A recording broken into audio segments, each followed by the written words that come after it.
할렐루야. 거룩한 주일, 맥주감사주일로 지킵니다. 하나님께서 주께 감사드리는 여러분들에게 예전이나 지금이나 변함없는 하늘의 은혜와 축복으로 채워주시기를 주님의 이름으로 축원합니다. 후손들에게 무엇을 유산으로 물려주면 우리 후손들이 대대로 잘 살까? 모든 부모들의 마음, 걱정이기도 합니다. 참 우리나라 한 집안의 역사가 우리에게 큰 교훈을 주어서 시마다 때마다 예화로 드는 경주 최부잣집 이야기가 다시 한번 살펴보아도 은혜가 되고 또 가슴에 새길 만한 그런 교훈입니다. 이 최부잣집 이 얘기는 신라 대석학이었던 최치원의 17대 손인 최진립으로부터 최준까지 1568년부터 1970년까지 12대 402년간의 역사입니다. 이 최부잣집의 가치는 12대 만석군 부자였고 10대에 걸쳐서 진사의 벼슬을 한 것으로 유명합니다. 부자가 3대를 이어가기 어렵다고 하는데 402년간 그 부를 이어가고 관직에 나가서 4년도 못 버티고 패가망신을 하는데 어떻게 12대를 만석군 부자로 또 10대를 진사로 그 벼슬을 이어갔을까?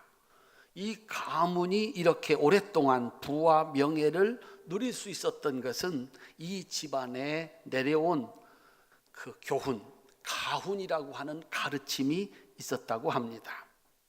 집안을 다스리는 6가지 지침 6훈, 자기 자신을 지키는 6가지 지침 6연이라고 하는 이 가르침이 이 집안을 지켜왔다라고 하는 것입니다.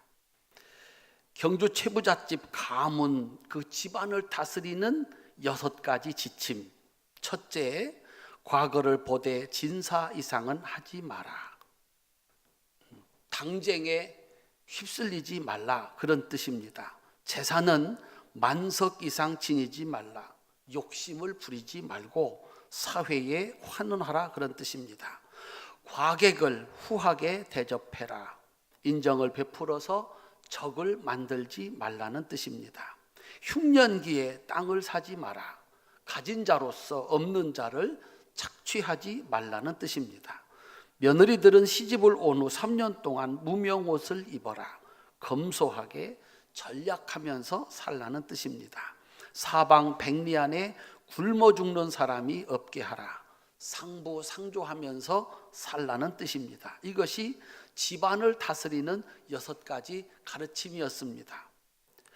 자신을 지키는 6가지 가르침 6연이라고 하는 가르침도 있었는데, 스스로 초연하게 지내고 남에게 온화하게 대하며 일이 없을 때 마음을 맑게 가지고 일을 당하여서는 용감하게 대처하며 성공했을 때는 담담하게 행동하고 시르에 빠졌을 때는 태연히 행동하라. 이것이 또한 자기 자신을 이렇게 지키는 지침으로 만들었습니다. 조상들은 이 교훈을 물려주었고 12대에 이르기까지 자손들은 그것을 지켰다는 것입니다. 그런 집안에서 그런 일이 일어나는 것은 너무나도 당연하다라고 하는 것이죠. 심은 대로 거둔다는 것은 만고불변의 법칙입니다. 그렇게 살았으니까 그런 일이 일어났다라고 하는 것입니다.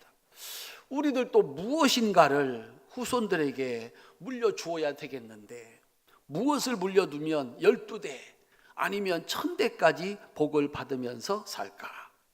7월달 한 달은 우리 주일학교 학생의 청년의 수련회가 있는 달입니다. 그래서 7월 한 달 동안 우리 자녀들을 위해서 기도하고 교회의 미래인 우리 어린이들을 위해서 기도하고 그들에게 물려줄 유산을 우리가 같이 한번 생각해 보는 시간을 가지려고 합니다. 무엇을 물려주면 천대까지 복을 받으며 살까? 하나님께서 이걸 만드셨습니다. 이 세상을 축복할 민족 하나, 이스라엘 민족을 선택하고 그들에게 복을 주어서 천대까지 복을 받게 하십니다. 그래서 사람들이 야, 저렇게 하면 되는구나 본을 받아가지고 이스라엘 백성들이 복을 받아 사는 것을 보면서 세상의 모든 나라들도 그들처럼 복을 받기를 바라셨습니다. 그래서 이 만드신 것이 이스라엘 백성들입니다. 이스라엘 백성들이 후손에게 물려준 유산은 감사입니다. 그들은 이 감사로 천대까지 그리고 영원한 복을 받았습니다. 유대인들에게 삶이란 뭐냐? 신앙이란 뭐냐? 대표적인 세 가지 절기를 지키는 겁니다. 유월절, 초막절, 칠칠절. 애굽의 종살이에서 구해주신 하나님 감사합니다. 유월절. 광야 생활 40년 동안 먹여 살리시고 축복의 땅까지 인도해 주신 하나님 감사합니다. 초막절. 가나안 땅을 주시고 비와 바람과 햇빛을 주셔서 오늘 추수를 하게 해주신 하나님 감사합니다. 맥추절. 이 세 가지 절기를 지키는 것이 이스라엘 백성들의 삶이고 신앙이었습니다. 왜냐하면 이스라엘 백성들에게 지금 살아있는 것 자체가 하나님의 은혜이기 때문이었습니다. 그래서 내가 살아있다면 무엇인가를 가지고 있다면 그것은 다 하나님이 주신 것이었습니다. 그래서 하나님께서 내게 주셨습니다. 감사합니다. 그래서 이 절기를 지키는 것입니다. 그리고 그 감사가 계속되는 동안에 그곳에는 해방이 있었고 지켜주심이 있었고 축복하심이 계속되었습니다. 이 절기를 지키는 동안 하나님의 은혜를 잊지 않고 감사드리는 동안에 하나님께서는 그들에게 똑같은 복을 여전히 주셨고 그 복을 천대까지 이르게 하셨습니다. 그런데 이스라엘 백성들에게 감사가 끝나면 하나님과의 관계도 끝이 났습니다.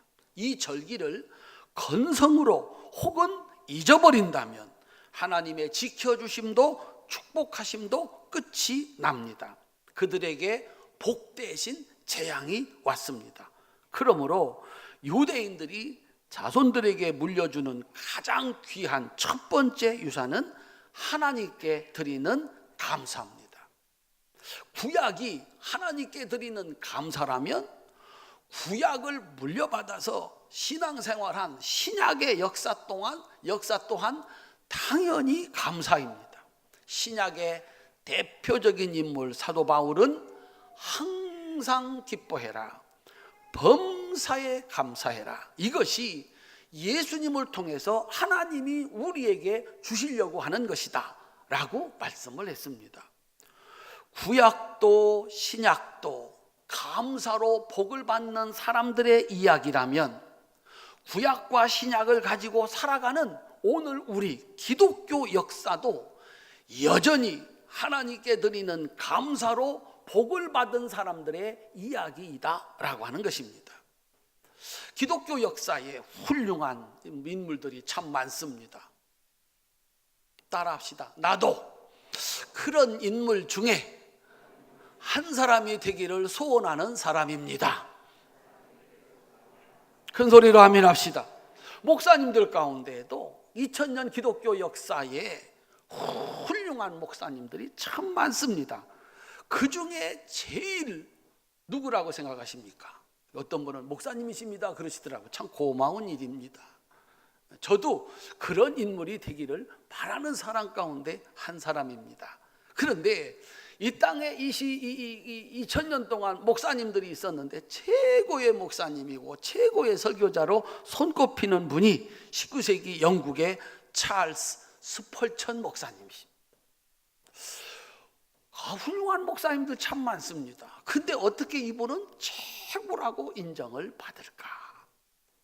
목사님들은 감사를 가르치는 사람들이고 하나님이 자기를 구원해 주셔서 너무 감사해서 일생을 하나님께 바친 사람들입니다. 그래서 목사님들의 그 삶, 그의 신학, 그 속에는 감사가 기본으로 깔려 있습니다. 그런데 그 스펄전 목사님이 가장 위대한 목사님이 됐다면 그에게는 다른 목사님과 비교할 수 없는 감사가 있었는데, 그 감사가 중요하고 그 감사가 얼마나 귀한지를 알고 누구보다 큰 감사를 드리면서 살았기 때문에 가장 큰 축복을 받았다고 해도 과언이 아닙니다.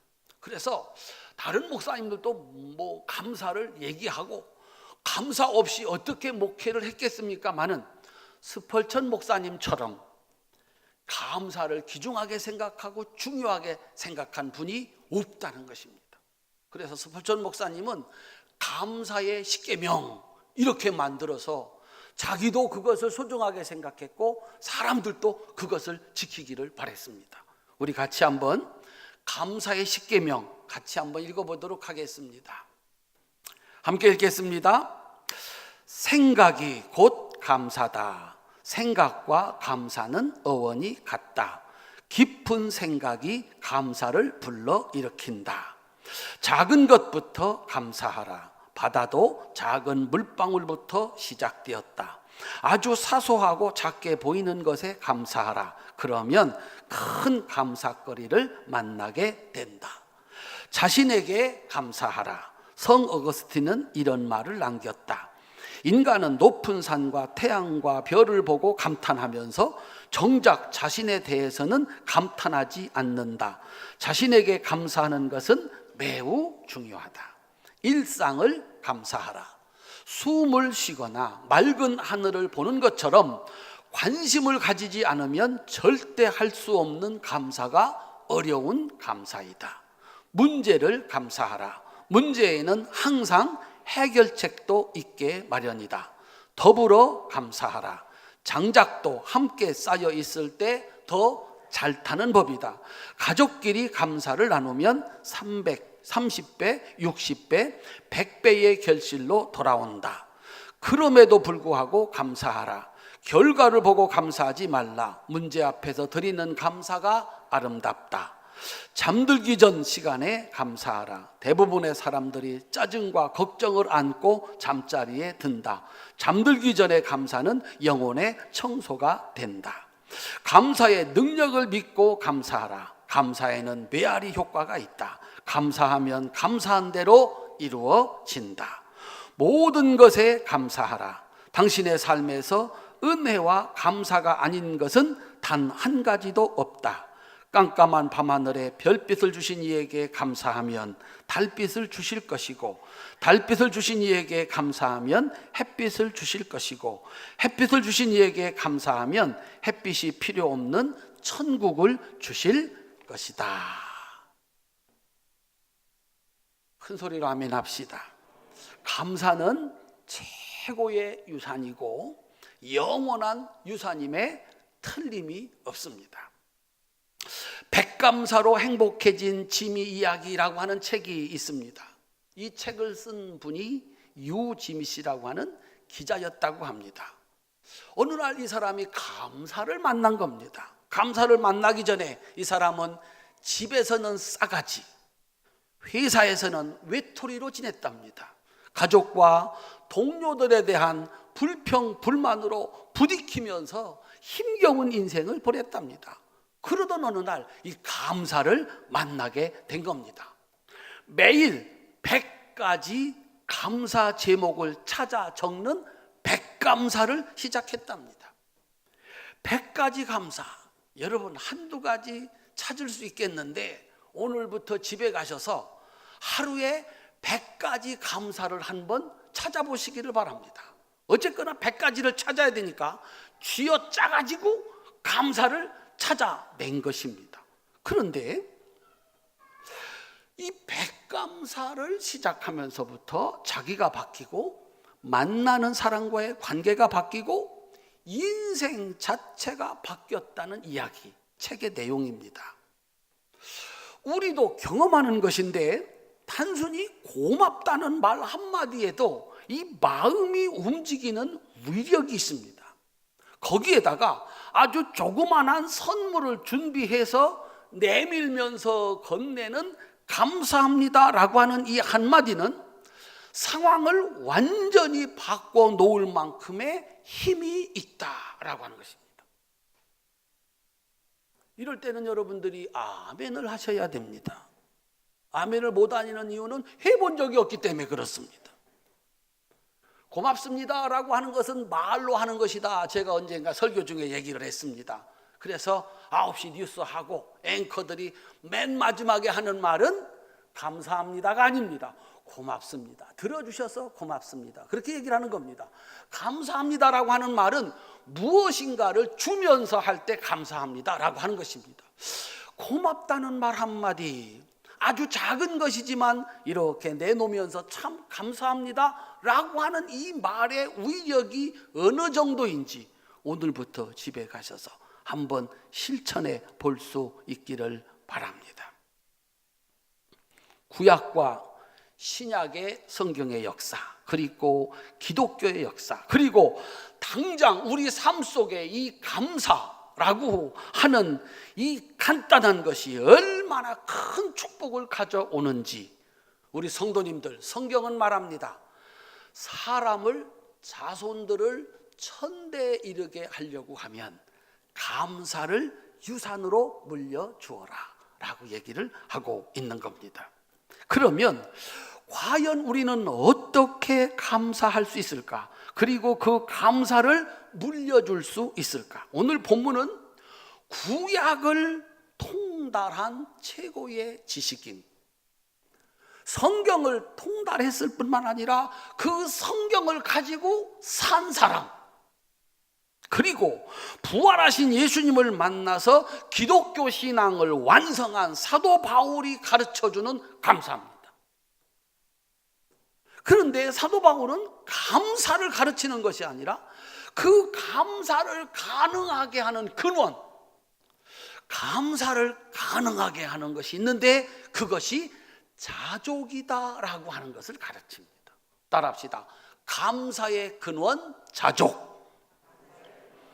감사를 가능하게 하는 것이 있는데 그것이 자족이다라고 얘기를 합니다. 그래서 감사의 근원은 자족이다. 11절, 12절 함께 읽겠습니다. 내가 궁핍함으로 말하는 것이 아니니라. 어떠한 형편에든지 나는 자족하기를 배웠노니 나는 비천에 처할 줄도 알고 풍부에 처할 줄도 알아. 모든 일 곧 배부름과 배고픔과 풍부와 궁핍에 처할 줄 아는 일체의 비결을 배웠노라. 아멘. 사람들은 하나님께서 혹은 사람들이 자기가 기대했던 것보다 더 많이 풍성히 주었을 때, 받았다고 생각할 때 감사를 드립니다. 고맙다 그렇게 얘기를 합니다. 감사를 뺏어가는 것이 있는데 어느 날 그렇게 감사를 잘하던 사람이 감사 대신 불평과 원망을 합니다. 무엇이 그에게서 감사 대신 불평과 원망을 가져다 주었을까? 한순간에 감사를 빼앗아가는 게 있는데 그것이 욕심입니다. 조금 더 가지고자 하는 욕심이 있는 곳에는 감사가 없습니다. 대신 불평과 불만과 원망이 있을 수밖에 없습니다. 오늘 본문에서 사도 바울은 감사의 근원은 자족이다. 내 마음의 만족이다. 여기서 자족이라고 하는 이 헬라어의 단어는 환경에 지배받지 않고 자기 내면의 자원으로 만족하는 태도, 이렇게 정의를 합니다. 따라합시다. 환경에 지배받지 않고 자기 내면의 자원으로 만족하는 태도. 큰 소리로 아멘 합시다. 환경과 상관없이 내 속에 있는 힘을 가지고 만족을 느끼고 그래서 감사하는 것, 이것을 자족이다라고 얘기를 합니다. 이 편지를 쓸 때 사도 바울은 로마 감옥에 갇혀 있습니다. 빌립보 교회 성도들이 에바브로 디도 편에 감옥에서 쓸 것을 이렇게 보냈습니다. 이걸 받고 사도 바울이 너무 기쁜 거예요. 너무 고마운 거예요. 나를 잊지 않고 생각해 주어서 고맙다. 너무너무 기쁘다. 그런데 내가 기쁜 것은 너희들이 보내준 물질적인 도움 이것 아니고 내 속에는 언제나 만족이 있고 그래서 내 마음속에는 언제나 감사가 있다라고 얘기를 합니다. 누가 주든지 안 주든지, 내가 감옥에 갇혀 있든지 밖에 있든지 나는 내 안에 있는 힘을 가지고 언제나 자족하고 감사하면서 살고 있다. 그러니 너희들도 자족하는 마음을 가지고 어떠한 상황에서든지 감사하기를 바란다 라고 얘기를 하고 있는 겁니다. 따라합시다. 감사의 근원은 자족하는 마음입니다. 무엇을 얼마나 가지고 있느냐가 감사가 아니고 내 마음속에 있는 힘, 자족하는 마음이 감사의 근원이다 라고 얘기를 합니다. 그러면 두 번째, 이 감사의 근원인 자족은 어떻게 만드는 것일까? 따라합시다. 자족은 배움으로써 만들어집니다. 11절과 12절 끝에 보면 따라합시다. 자족하기를 배웠노라. 큰 소리로 자족하기를 배웠노라. 일체의 비결을 배웠노라. 다시 한번 배웠노라. 내가 이 자족하기를 배웠답니다. 어떠한 상황에서든지 감사할 수 있는 이 능력을 배워서 얻었다라고 하는 것입니다. 삶을 통해서, 경험을 통해서 배웠다는 것입니다. 그래서 이제는 어떠한 상황에서도 충분히 만족하고 하나님께 감사하면서 살아갈 수가 있게 되었다. 주위 환경에 의해서 만족과 감사와 기쁨이 좌우되지 아니하는 완전한 감사의 경지에 이르게 되었다라고 하는 것입니다. 나는 배웠다. 도대체 사도 바울이 뭘 어떻게 배웠길래 언제나 어떠한 상황에서도 기뻐하고 감사하는 인생을 살았을까? 사도 바울이 경험을 했습니다. 그리고 그 경험 속에서 배웠습니다. 내 속에 자족, 그 자족에서 나오는 감사. 도대체 사도 바울이 경험한 게 뭐였었나? 고린도후서 12장 22절부터 27절까지입니다. 함께 읽겠습니다. 그들이 히브리인이냐? 나도 그러하며 그들이 이스라엘인이냐? 나도 그러하며 그들이 아브라함의 후손이냐? 나도 그러하며 그들이 그리스도의 일꾼이냐? 정신없는 말을 하거니와 나는 더욱 그러하도다. 내가 수고를 넘치도록 하고 옥에 갇히기도 더 많이 하고 매도 수없이 맞고 여러 번 죽을 뻔하였으니 유대인들에게 40에서 하나 감한 매를 5번 맞았으며 3번 태장으로 맞고 1번 돌에 맞고 3번 파선하고 1주야를 깊은 바다에서 지냈으며 여러 번 여행하면서 강의 위협과 강도의 위험과 동족의 위험과 이방인의 위험과 시내의 위험과 광야의 위험과 바다의 위험과 거짓 형제 중에 위험을 당하고 또 수고하며 애쓰고 여러 번 자지 못하고 줄이며 목마르고 여러 번 굶고 춥고 헐벗었노라. 어때요 성도님들? 여기 감사 있습니까? 이런 상황에 만족이 있습니까? 감사가 있습니까? 그런데 사도 바울은 이 경험을 통해서 이 무서운 시련 속에서 자족을 경험했답니다. 그리고 하나님께 감사를 드렸답니다. 그리고 지금 감옥에 있는데 감사하고 있답니다. 따라합시다. 너희도 나와 같이 감사하라. 배웠대요. 도대체 사도 바울이 배운 것이 무엇일까? 세 번째, 따라합시다. 감사는 예수님 안에만 있습니다. 큰 소리로 아멘 합시다. 감사는 예수님 안에만 있더라. 13절입니다. 함께 읽겠습니다. 내게 능력 주시는 자 안에서 내가 모든 것을 할 수 있느니라. 성경에서 가장 잘못 해석되어서 진리를 왜곡한 구절이 바로 이 구절입니다. 가정에다도 걸어놓고 회사에다도 걸어놓고 예수 믿으면 마음먹은 것, 계획한 것 다 이루어진다라고 하는 긍정적인 사고, 큰 믿음의 대표적인 구절이 이 구절입니다. 그런데 한글을 읽을 줄 알고 초등학교 들어가서 앞뒤 문장의 문맥을 읽을 줄 아는 아이라면 13절에서 모든 것이라고 하는 것은 11절과 12절 어떠한 상황에서도 자족하고 감사할 수 있는 능력이라는 사실을 알 수가 있습니다. 나는 비천에 처할 줄도 알고 풍부에 처할 줄도 알아. 모든 일, 곧 배부름과 배고픔과 풍부와 궁핍에 처할 줄 아는 일체의 비결을 배웠노라. 내게 능력 주시는 자 안에서 내가 모든 것을 할 수 있느니라. 부자로도 살 수 있고 가난한 자로도 살 수 있고 굶으면서도 살 수 있고 배부르게 먹으면서도 살 수 있는 이 일체의 비결을 배웠다라고 말하는 거예요. 그런데 이 구절을 무슨 일을 하든지 잘 된다 해석해서 성경의 진리를 심각하게 왜곡을 시킨 겁니다. 그래서 수단과 방법을 가리지 않고 믿음으로 하면 성공할 수 있다고 가르쳤습니다. 교회도 망했고 신자들도 망했습니다. 살다가 조금만 어려움이 오면 나는 믿음이 없나 보다, 하나님은 없나 보다, 믿음을 버린 자가 된 것입니다. 이 말을 쓰고 있는 사도 바울은 지금 로마 감옥에 있습니다.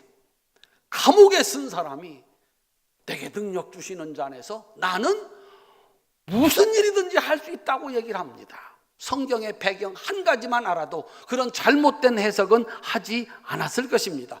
핵심은 이겁니다. 따라합시다. 내게 능력 주시는 자 안에서. 그 능력 주시는 분이 누구입니까? 예수님이십니다. 따라합시다. 예수님 안에서 나는 어떠한 상황에 처해 있든지 간에 자족을 느끼고 그 자족하는 마음에서 감사하며 살 수 있다. 내가 지금 감옥에 갇혔지만 감사하고 있다라고 얘기를 합니다. 자족에서 오는 감사, 어떠한 상황에서도 드릴 수 있는 감사는 내게 능력 주시는 자 안에서만 있다라고 하는 것입니다. 그리고 보니까 모든 것을 알고 모든 것을 소유했을 때 사도 바울의 만족이 없었습니다. 그런데 그걸 다 버리고 예수님을 소유했을 때 그에게는 자족의 은혜가 있었고 항상 기뻐하고 범사에 감사하는 축복을 받았습니다. 다 가지고 있을 때는 감사가 없었어요. 만족이 없었어요. 그런데 다 버리고 예수님 한 분을 갖고 나니까 만족이 있고 감사가 있었습니다. 빌립보서 3장 7절로 9절 13절입니다. 같이 읽겠습니다. 무엇이든지 내게 유익하던 것을 내가 그리스도를 위하여 다 해로 여길 뿐더러 또한 모든 것을 해로 여김은 내 주 그리스도 예수를 아는 지식이 가장 고상하기 때문이라. 내가 그를 위하여 모든 것을 잃어버리고 배설물로 여김은 그리스도를 얻고 그 안에서 발견되려 함이니 내가 가진 의는 율법에서 난 것이 아니요 오직 그리스도를 믿음으로 말미암은 것이니 곧 믿음으로 하나님께로부터 난 의라. 형제들아, 나는 아직 내가 잡은 줄로 여기지 아니하고 오직 한 일, 즉 뒤에 있는 것은 잊어버리고 앞에 있는 것을 잡으려고 표대를 향하여 그리스도 예수 안에서 하나님이 위에서 부르신 부름의 상을 위하여 달려가노라. 큰 소리로 아멘. 사도 바울이 그 수많은 시련과 환난 속에서 배운 게 있습니다. 예수 안에는 두 가지 보물이 있더라. 예수님을 믿으면서 예수님처럼 살아가는 사람들에게 주님은 두 가지 축복을 주시더라. 첫째, 예수 안에 있는 사람에게 그에게 일어나는 모든 일, 그가 하는 모든 일은 상이다라고 하는 것입니다. 따라합시다. 예수님처럼 사는 사람에게 예수님이 받았던 그 상을 주십니다. 예수님은 이 땅에 오셔서 죽으시고 부활하시고 승천하셔서 하나님 우편에 앉았습니다. 따라합시다. 나는 그 예수님을 믿습니다. 예수님이 이 땅에 오셔서 좋은 날이 있었습니다. 그런데요, 대부분의 날은 이거 형편없는 날을 지냈는데, 그날에 예수님이 불평하고 원망한 적이 있었나? 가난도, 핍박도, 빼앗김도, 죽음도. 감사합니다, 감사합니다. 왜? 그가 하는 모든 말과 그가 당하는 모든 것들이 하나님께서 주시는 상이었다라고 하는 사실입니다. 그러니 내가 오늘 무슨 일을 당한다면, 내가 오늘 어떤 일을 당한다면, 따라합시다. 하나님께서 상 주실 일이다. 큰 소리로 아멘. 그러니 무슨 일을 당하든지 하나님이 주시는 상이다. 누구를 보아라? 예수를 보아라. 또 하나, 예수 안에 있는 두 번째 축복은 뭔가? 예수님이 찾아오셔서 주시는 은혜였습니다. 세상에 주님이 찾아오셔서 그 환난의 시절, 그 고난을 당하고 줄이고 목마르고 죽을 지경에 왔다 갔다 할 때에도 어찌된 은혜인지 사도 바울의 마음속에 불평이 없습니다. 원망이 없습니다. 이것도 감사합니다. 기뻐하며, 항상 기뻐하며, 무슨 일을 당하든지 감사할 수 있게 하셨습니다. 두 손 높이 들겠습니다. 예수님께서 나에게 주시는 은혜입니다. 큰 소리로 아멘 합시다. 여러분들은 어떤 인생을 사셨습니까? 여러분들이 지금까지 사시면서 어떤 길은 걸어오지 않았습니까? 그런데 하나님, 나 못 살겠어요. 너무 힘들어요. 우리 집은 왜 이래요? 나한테 희망이 있나요? 죽는 게 낫겠어요. 그런 마음이 혹시 드신 적이 있으십니까? 그 험한 세월을 살아오면서 나 못 살겠다. 우리 집은 왜 이러냐? 내 인생은 왜 이래? 소망이 있는가? 나 죽겠어. 이 생각이 안 들었다는 겁니다. 이 생각이 안 들었다는 거예요. 따라합시다. 이것도 감사하지. 살아있음이 감사하지. 이건 어디서 오는 겁니까? 누구는 자살도 하는데 훨씬 잘 살으면서 자살도 하고, 훨씬 많은 것을 가지면서도 절망을 하는데, 나는 아무것도 없는 것 같고 다 잊어버린 것 같은데도 이 속에 기쁨이 있고 감사가 있어서 그 시절을 살아왔어요. 사도 바울이 경험하기 전에는 몰랐어요. 이런 상황이라면 불평하고 원망하고 절망하고 죽겠다 소리가 나왔을 텐데 이 소리가 안 나오는 거예요. 두 손 높이 드세요. 주님께서 내게 주신 은혜입니다. 큰 소리로 아멘.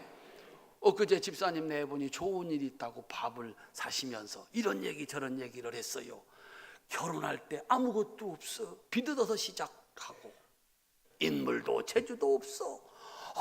그런데 세상에 하나님이 은혜를 주셔서 잘되고 좋은 일 천지라는 거예요. 이런 예수를 왜 안 믿는지 모르겠다는 거예요.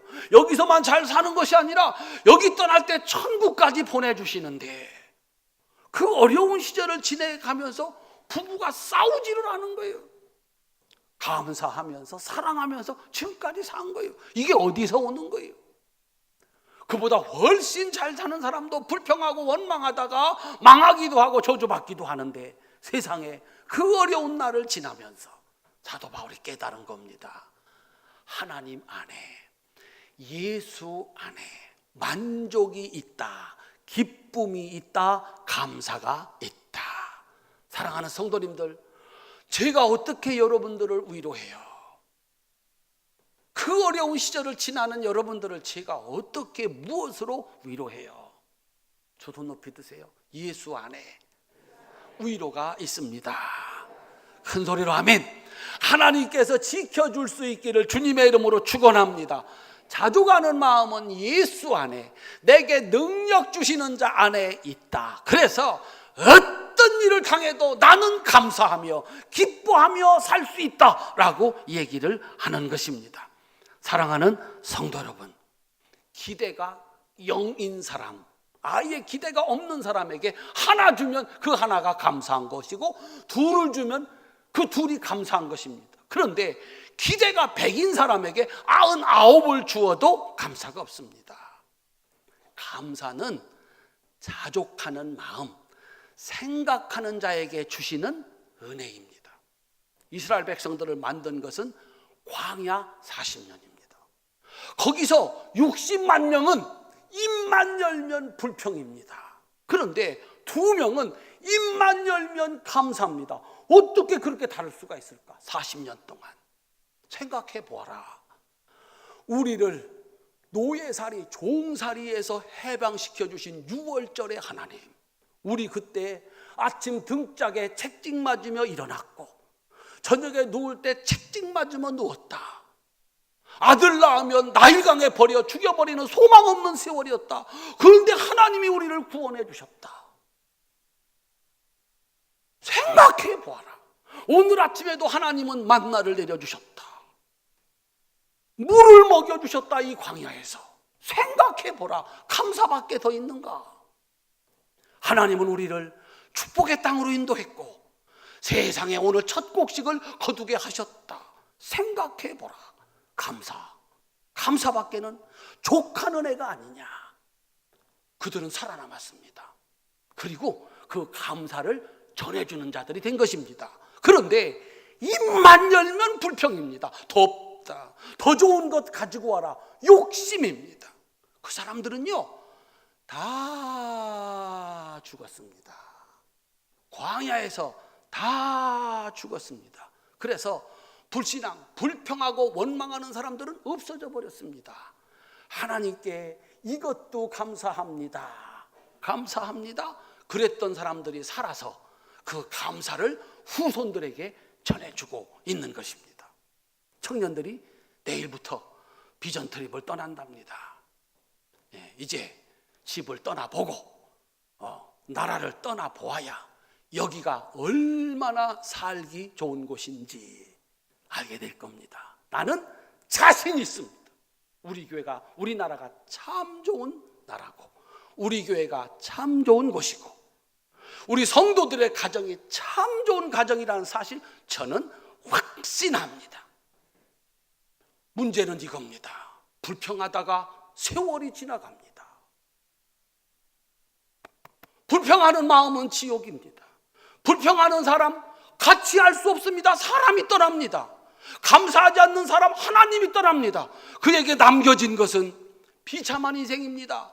다행히 중간에 불평과 원망을 버리고 하나님께 돌아와 감사했으면 참 좋은데, 불평과 원망하다가 죽으면 그 인생은 이게 얼마나 억울한 인생이냐라고 하는 거예요. 감사하면 내 마음에 천국이 있습니다. 조그마한 일에도 고맙다, 감사한 사람이 붙습니다. 하나님께 감사하니까 하나님은 복을 내리십니다. 참 멋진 인생입니다. 감사하면서 세월이 가는 것이고 불평하고 원망하면서 세월이 가는 것입니다. 우리 성도님들은 무엇을 선택하시겠습니까? 삶 속에서 자족의 은혜를 배워서 하나님께 감사드리는 성도들이 되시기를 주님의 이름으로 축원합니다.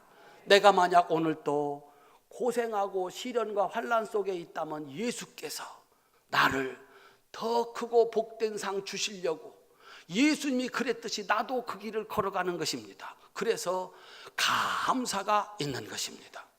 예수님이 찾아오십니다. 따라합시다. 예배를 통해서, 기도를 통해서, 말씀을 통해서 내 속에 욕심이 사라지고 불평과 원망이 사라지고 오늘도 우리를 감사함으로 살아가게 하는 하나님의 능력이 이곳에 있습니다. 우리 성도님들, 예수 안에만 어떠한 상황에서도 만족할 수 있고 감사할 수 있는 은혜가 있습니다. 세상에는 없습니다. 내게 능력 주시는 자 안에서 나는 무슨 일이든지 할 수 있다. 어떠한 상황에서도 만족하고 감사할 수 있다라고 얘기하고 있습니다. 여러분이 감사하면 자식이 듣습니다. 자식이 듣고 배웁니다. 사람들이 여러분들을 좋아합니다. 하나님은 복을 내리십니다. 여러분이 불평하고 원망하면 자식이 듣습니다. 사람이 떠나갑니다. 하나님의 은혜도 떠나갑니다. 그렇게 세월은 갑니다.